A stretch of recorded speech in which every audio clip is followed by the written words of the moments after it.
He sat at his computer, tongue licking his upper and lower lips in anticipation.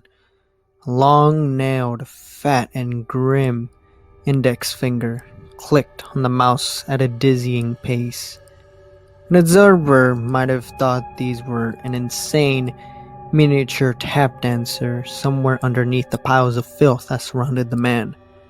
However, no tap dancer would efficiently practice their talent in this cramped and deploring dwell. The apartment smelled old. Old food, old clothes, old sweat, and old urine. Older keepsakes from a time when Meek was a different man than the behemoth sitting behind the computer now, peeking through the place where the trash didn't take over. A narrow path wound its way through the dwelling, taking Meek to the vital places he needed to go when life interrupted. A path to a bathroom that was rarely used anymore, and other than 30 inches degree to the apartment entrance. Others led to the kitchen and what might have once resembled a dining room.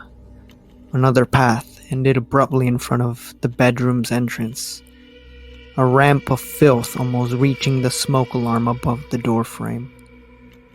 The high amounts of detritus that formed those paths were monuments showing the sloth of the recent past.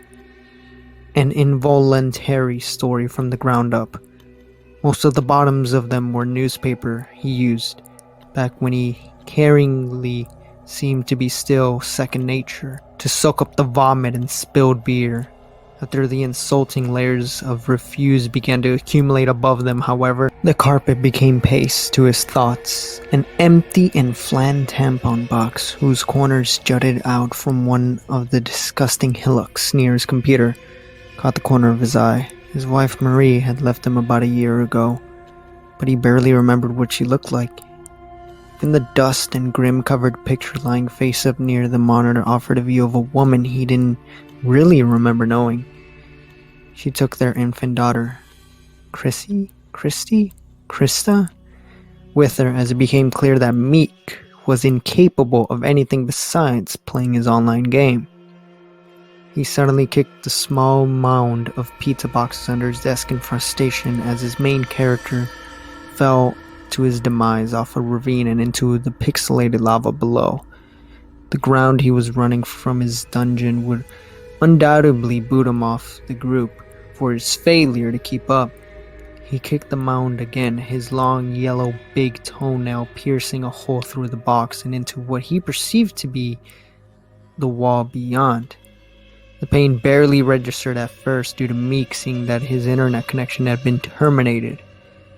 He stomped his other foot onto the moist, brown-colored spot on the floor to his left. A pungent smell that he had all but become immune to ran through his nostrils.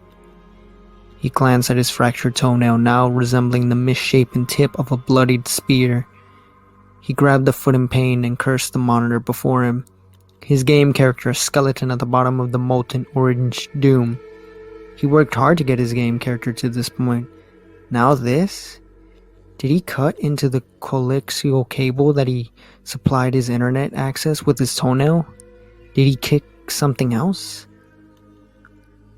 Bald-headed Christ fuck, he shouted to the screen before him, a middle finger echoing what the mountains of garbage near him wouldn't let his voice do. He quickly stood, the crusty and stained seat cushion briefly sticking to his rear and bringing the chair up, and then down with a plastic wheeling bag, trying to think quickly for a solution to his connectivity problem. He made his way along the kitchen path, slowly limping to the telephone. He was surprised at how much he had been sweating. Was the AC broken too? He silently thanked his dead mother for the trust fund that she left him that sustained his living these past few years. He would call the landlady after the cable company. He became lightheaded at his overweight frame, limped among the refuse, and vomited into an empty cereal box before entering the kitchen. Grabbing a dusty and half-full beer off of what must have been the dining room table, he drank, expelling the acid taste from his mouth. He dry-heavied from the taste of the old beer, thankful that the taste of puke no longer lingered. He had used the phone in ages. No need to, really. He used both hands to claw through some hamburger wrappers and matted paper towels to what he estimated the phone to be. Several cockroaches scampered away at his touch, their duties temporarily put on hiatus. He was correct in his assumption of where the phone should be. He was incorrect thinking the phone was still there. However, he faintly remembered Marie saying how the phone's ringer always woke up the baby at night, since they could only afford a one-bedroom place at the time. The kid had to sleep in the living room, and since they both had cell phones at the time, the home phone was redundant. So, did she move it? Put it away? Throw it out? "Fuck me!" he said as he picked a small, itchy brown piece of crust from the back of his leg. Clawing at the skin underneath, his toe was bleeding worse now, the toenail much worse than he thought as he examined it in the brighter light of the kitchen. The nail cracked vertically all the way down, apparently breaking beneath the skin as well. His toe was easily twice the size it had been before his gimpy trek to the kitchen, a sickly wetting of purple and yellow. Meek didn't know the first place to look, if Marie put it away somewhere. Quite frankly, he didn't feel like digging through more mounds to look. Another option was the bedroom. There was a landline connection in there. Maybe he was buried somewhere in there. His desire to get back to his game coupled with his throbbing foot pain prompted him to go back and look. He wobbled along the bedroom path straight down the hallway, the carpet he trod on making sickening wet sounds. He paused for a glance into the bathroom he stopped using months ago. A brown, conical shape of a solid brown and green substance protruded from the grimy toilet. He could see several flies tending to their young among the shape, buzzing with parental defense as they sensed Meek's presence. Matted balls of toilet paper stuck knee-high, occasionally broken by the mouths of the empty beer bottles. The bottle tops almost looked like brown mouths, drowning in a sea of disgust. Smears and handprints of a darker color lined the tiled walls. A picture hung by the entrance of the bathroom, Meek and Marie standing in front of the lake at Epcot Center. The baby was nestled in Meek's arms, the peaceful shroud of sleep evident on her face as her happy father kissed her forehead. Was that taken before or after the wedding, he thought. He remembered that day. The baby cooing as the boat made its way through the tunnels in the Mexican section of the park. He had no idea why, but he also remembered Marie giving him a light but tender kiss on his neck as the boat sloshed its way through the artificial passage. He made his way toward the bedroom entrance, having to limp wad through trash that he didn't even remember making. Glancing behind him, he noticed that he left a red trail as his foot dragged behind him. Clearing the way to the door took longer than he thought. There were several large boxes hiding beneath the garbage that were heavier than he expected. Their contents, unimportant as the longing of getting back to his game took precedence over all else. They were stacked high as well, almost reaching where the door met the frame. Throwing the last box behind him down the hall with a grunt, he grabbed the doorknob and tried to open the bedroom door. It was locked.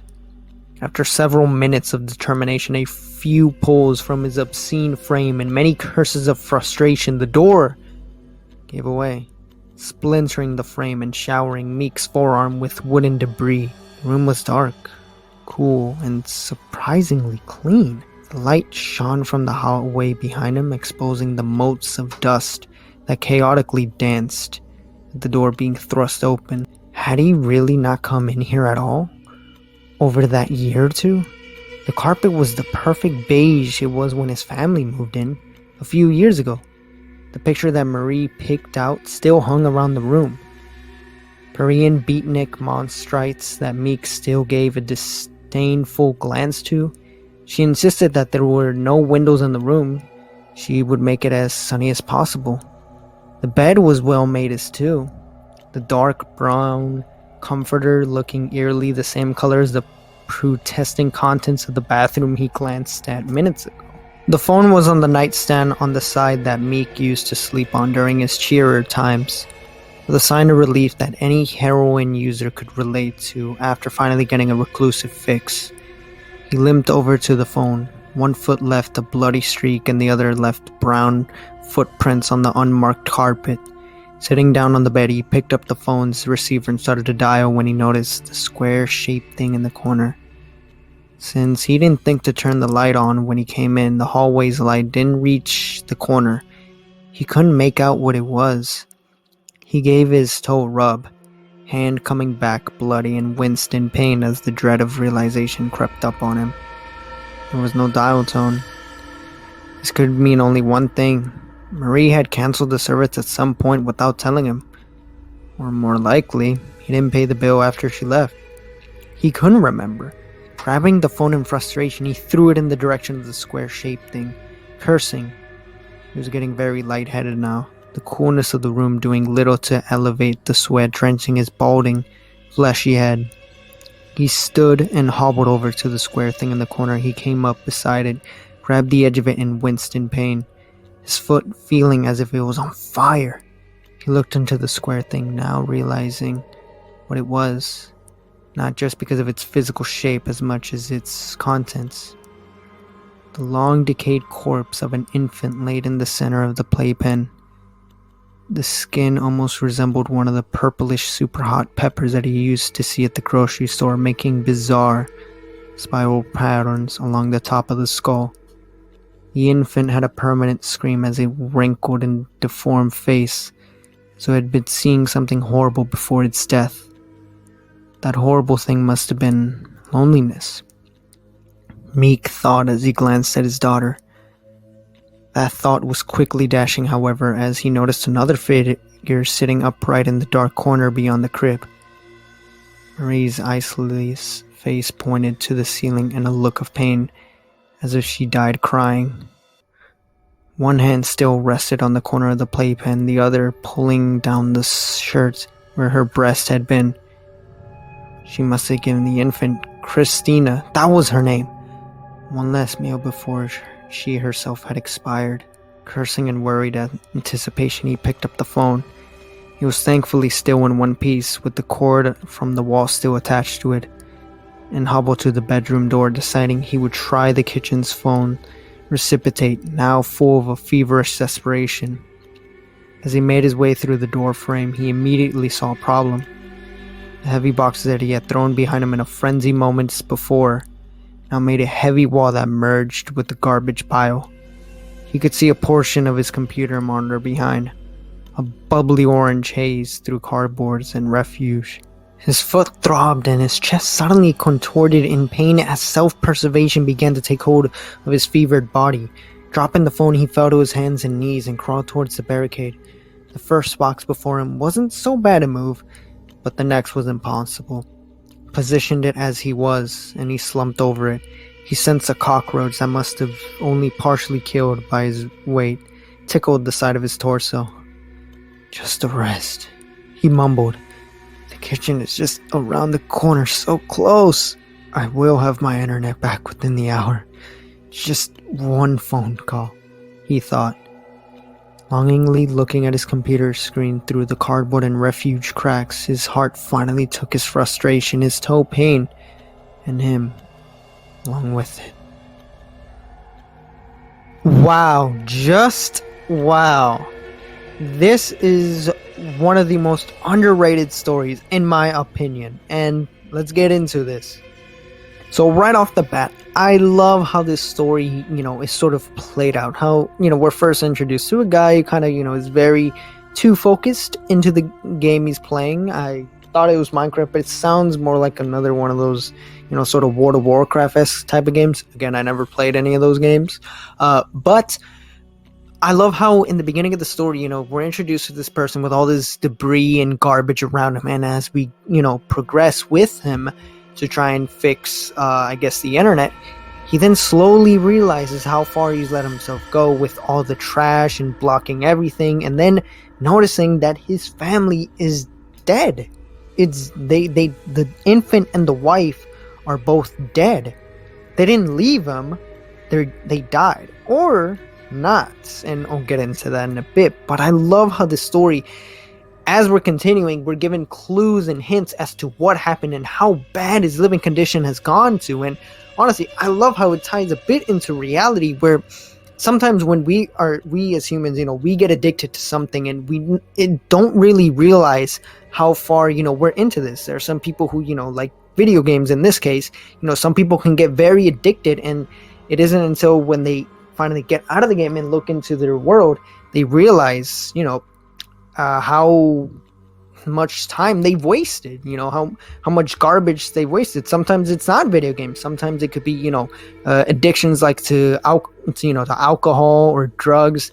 It plays into that thing it plays into the idea of addiction, and I love that. I love how it shows us the worst possible scenario, which in this case it was caused either by his wife leaving him, or the addiction itself caused his family to die. And let's get into that, actually. So, of course, the whole reason why our main character sort of breaks out of the game is because he unfortunately destroyed the wireless, or the wired connection, the internet. And as we see this, as we progress to the story, the character is losing, a lot of blood. He's obviously most likely dying not only from a heart attack, but also blood loss. And towards the end of the story, or before, I should say, actually, he breaks into the room, we are told that his wife at the time broke up with him and took the baby. And honestly, I believe this to be true. I believe that this is what happened, as it sort of goes back into that, addiction.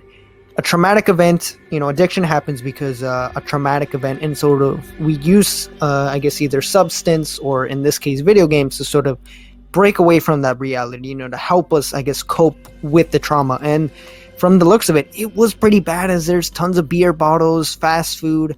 The man clearly suffered from this terrible drama, and sort of throw himself into this game to sort of, I guess, forget about reality was his way of coping. And I think that's what happened. Now, towards the end, where he finds his infant daughter and his wife, I don't think they were trapped in that room, as the room itself, from the looks of it, was locked from the inside, and they had plenty of time to escape. I do believe, yes, the room was empty and cold, but I don't think they were trapped in there, because while yes, there was a ton of garbage, you could still get out. There is still, a way to get outside. And so I don't think they were trapped in there. I think it's mainly a hallucination, because towards the end of the story, when he sees the baby and then he notices his wife right after, it's towards the end of the story when he's dying. And I think that's him coming to the realization that he is dying alone, and his wife and his daughter they're watching him. They're sort of a grim reminder of what he lost. And even towards, the end of facing death, the only thing he can think about was his addiction. And it's sort of depressing too, how the story just ends like that. And I think the ending was pretty depressing, on my honest opinion. And it did a pretty good job, honestly, at sort of painting how this character, how bad it got. Also, one thing that I like about this story is the disgusting imagery. The gore and all the disgusting words used in this story is used at great usage, alright? It is used to describe his environment, how far, the character has fallen. It's not used up for laughs or for shock value. No, it's used only in what its purpose is, and that is for the plot, all right? Describing how the bathroom looks, how the whole environment around him gives us detail on how bad it's gone. It's not there for shock value. And also the, description of the dead baby and the wife towards the end of the story, it's there to sort of, show us what he's hallucinating. And yeah, that, I think more stories need to learn that. I hate how there are stories that use gore and disgusting imagery just for the sake of it, which is dumb. I mean, hell, let's talk about Laughing Jack's dead dog. That was unneeded. It had no place in that story, and it added nothing to it. Seriously, fuck that story. I'm never reading that story on this channel. Same with the prequel, The Origin of Laughing Jack. I'm never reading that story. Anyways, check this story out. This is criminally underrated and one of my personal favorites of the creepypastas. And with that being said, thank you guys for watching. Like, comment, subscribe. Don't forget to check out my other videos. Link will be in the description below for the original story. And with that being said, I am out.